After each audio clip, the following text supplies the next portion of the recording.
नमस्कार दर्शक बंधु आपण देखुछन्ती शक्ति न्यूज 18 आज ताजा खबर।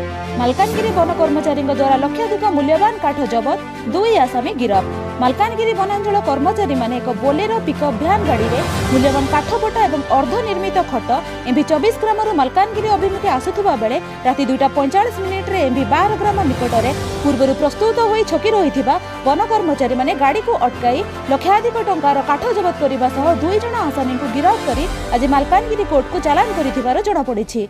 जबत होता पट्टा साइज अर्धनिर्मित खट को मिसाई मोट 40 खंड और समुदाय 0.4672 सीएम काठर परिमाण होता मालकानगिरी वनांचल अधिकारी प्रकाश करिसेंती। एहार मूल्य लाख टंका अधिक हेबो बोली जमापड़ी। ए काठ चोरा चालान रे संश्लिष्ट 2 जण आसामी को गिरफ करा जायछि। एहा सह काठ बोझे बोलेरो पिकअप भ्यान एवं एक हीरो स्प्लेंडर मोटरसाइकल जबत करा जायछि। तेबे गिरफ होइथिबा आसामी माने हेले एमवी 7 ग्रामर कृष्णा समदार 33 वर्ष एवं अन्य जणे आसामी हेले एमवी 41 ग्रामर विपुल चक्रवर्ती 37 वर्ष। ए काठबटार बोलेरो पिकअप भ्यान रे लोड होई एमवी 24 ग्रामर मालकानगिरी अभिमुखे गत 6/1/2021 तारिख राति 2:45 मिनिट्रे आसुवा बेले पूर्व प्रस्तुत हो छकी रही मालकानगिरी वनांचल कर्मचारी माने एमवी 12 ग्रामर गाड़ी को जबत करथिबे।